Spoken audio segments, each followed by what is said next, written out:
Hey guys, I'm going to start off by introducing myself to the channel. I have another channel that's called Scarlett's Lovely Stitches, and I crochet, I knit, I loom knit, so just feel free to check that out. So I wanted to start off by introducing myself. So my name is Scarlett Alvarez. I'm 21 years old. I have 2 kids. What else? I crochet, knit, and loom knit. I'm a stay-at-home mom. My son is special needs. My daughter is neurotypical, and I have a pretty busy day every day with them. So you never know how my son Gino, the one with special needs, he is going to, if he's gonna have a good day, if he's gonna have a bad day. I feel like part of his special needs came from me having him at a very early age and his gestational age, which was 35 weeks. So I feel like that's where it comes from, just because he was in the hospital, and I read a lot of studies, and they, what's it called? A lot of studies linked special needs to being in the NICU with all those tubes and then having all those straps and stuff like that. The breathing machines, that's how it all got started. He has sensory processing disorder, which is sometimes he just doesn't know. Sometimes his brain just doesn't know which sense to go with, or like his sensory's right here in the mouth. So he'll like chin me, or he'll chin my elbow, my knees, stuff like that, just to get that sensation around his mouth, just to get it, like, him, I guess, to like feel good, something like that. I don't know. We learned about that when he was 12 months. I learned about that when he was 12 months old. I was wondering what he was doing. I'm gonna be honest, I thought it was kind of funny, because he was just a little baby and he was just doing that. So I'm like, what is he doing? I'm just laughing. And then he just started doing it more around, let's say 13, 14 months. He started doing it more, so I got him evaluated by early intervention. So that's that. So that's a little bit about Gino. Lily is 1.5 years old. She'll be 2 in December, and that's her. She's a mama's girl. So another thing with Gino is that, I'll just go on with it when I'm talking about it, but okay, so I had my son when I was about 17. I was a junior in high school.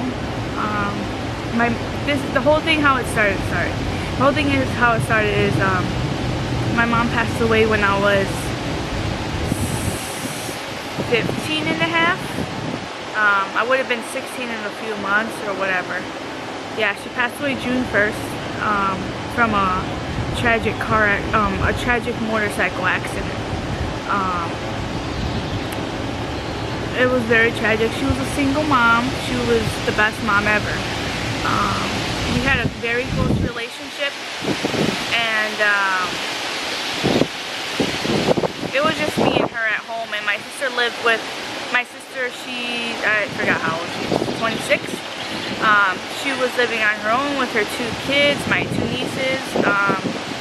It was just me and her all the time, and next thing you know, I hear knocking on my door. My mom went out the previous night. Actually, I was at a party, and I came home and I gave my mom a taco and some of the cake that I got, because I went out with a friend. And I told her bye, and I'll see her later or whatever. I fell asleep on the couch. She goes out. She went out a lot, like a lot. So I would just wait on the couch for her until she told me to go upstairs. But that night I went up by myself. I'm thinking maybe like she passed away already, and then she was just helping me up the stairs, because I don't remember going up the stairs to my bedroom. And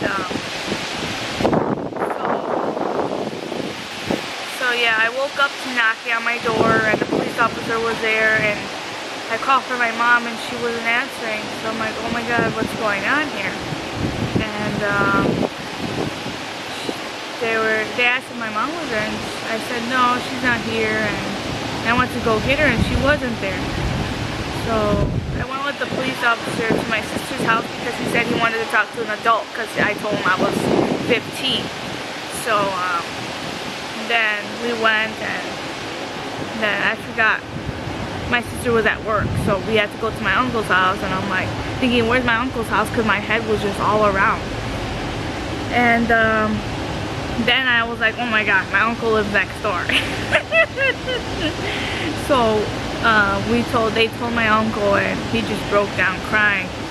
And he went upstairs and waited till my sister got there, and they told us both that my mom passed away in a motorcycle accident from a drunk driver, and he was high on marijuana. So I'm just like, oh my God, what's happening? Like my world got turned upside down. I don't know, I just couldn't think of my life without her. And I don't know. So after that happened, I was in denial the whole time. I didn't grieve, I was just in denial. I just thought she was gonna come back for me, and she didn't. So I went to live with my dad, someone that I never lived with before. That's how another thing got changed, my world, who I had to live with, everything. So I went to go live with him. He was totally different. He was really strict on me just because he didn't, like, he was scared about what just happened. And he was just really strict, and I had to move to a public Chicago high school because I'm from Burbank, but I had to move to Chicago, and that was a big change for me just because of the atmosphere, like the gangs, everything else. So I was just like kind of innocent to everything just because I didn't, there's, in the suburbs, there's like not really any gangs or anything like that. So that's that. And I guess I was kind of happy because he let me go to my sister's house, because my sister, when that happened, she moved to my mom's house just to live there for a couple months. And so I would go there every weekend, and we would just hang out. And then I would have this friend, his name's Ever, and we would see each other. And we didn't really know, we met sophomore year. We met at school in the math week. So I guess we kind of just like locked eyes, and then later that day he added me on Facebook, and we just started talking from then. And our relationship was kind of different just because, like, we didn't want, like, we didn't want our parents to know that we were dating someone, because my mom would have freaked out, and his parents probably would have freaked out too. And I don't know, it was kind of like a low-key relationship, but everyone in the school knew that we were dating. So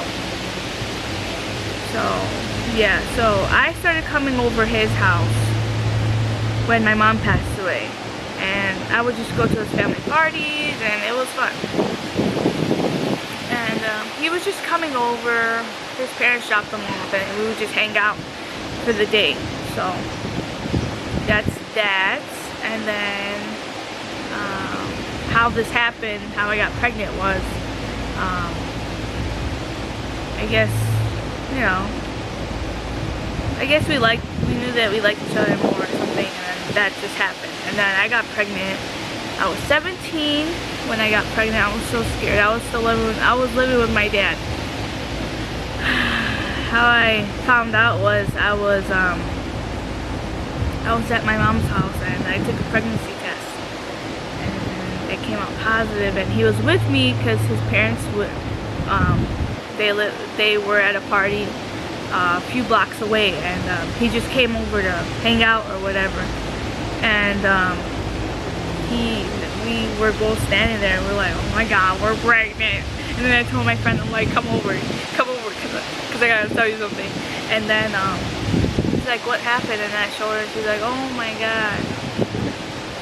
And then my boyfriend, he wanted to hurry up and tell his parents. I'm like, no, no, no, I'm so scared, I'm so scared. He just ended up telling them, and then everyone was so shocked because we were so young. He's actually a year younger than me. I was 17, he was 16. He just turned 16, so he was 15 when we found out. Yeah, he was 15 when we found out. So his parents were so shocked that we were so young, and we just had to figure it out. So I told my dad, actually I told my dad over the phone. I said I'm pregnant. He's like, what? And I told him at school because I was scared about what he was going to do. So I told him at school, and he was like, what? And then I guess he left the school that he was at because he was a security officer. He left, and he went to my school to pick me up. I'm like, oh my god, I'm scared he's gonna do something. So I left school. I left the school and I hopped on the bus to my mom's house, all the way over there. I hopped on the bus. I just left. And then we talked over the phone. He's like, why are you gonna do this? You're so dumb. I can't believe you're pregnant. You can't live with me and the kids. Stuff like that. So I was alone while he was trying to figure stuff out. It took him a while to process, I'm not gonna lie, just because this thing just happened with my mom. This happened with my mom. I got pregnant a year and a half later, and I don't know, I was really depressed the whole time too, because I wanted everyone to be happy that I was pregnant, just like how these stories and these movies say that, you know. I wanted people to be happy, but they weren't. Only his parents were happy and his family were happy, but a lot of people in my family weren't. And I don't know, it took a toll on me. So I went on, I was following every little week. I would read about it, and I would read really deep in it. I got obsessed with just like reading about breastfeeding, and I really wanted to breastfeed. Learning about Chino in the womb. Every week I was on it, and he was born. I had preeclampsia that started at about 30 weeks. They diagnosed me with it. It's like my feet swelling up, and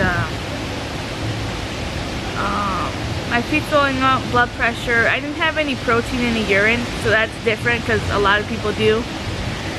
But so yeah, that was that. So then I guess one day my blood pressure was really high. It went up to 174 something. That's really high. That's like when you're about to have a heart attack or something like that. So we're like, okay, we're gonna induce you. So I'm like, oh my god, I'm so scared. I'm so scared. I don't know what I'm gonna do. And I was just freaking out, crying. My dad came and he was by my side through the whole thing, and his parents came and they were by my side, and then my aunt came, and so a baby brought everyone together. I'm gonna be honest, my dad didn't like my boyfriend at first, just because, I don't know, he just didn't want to accept that I was having a baby, that, you know, what I did, and I don't know, it was really hard.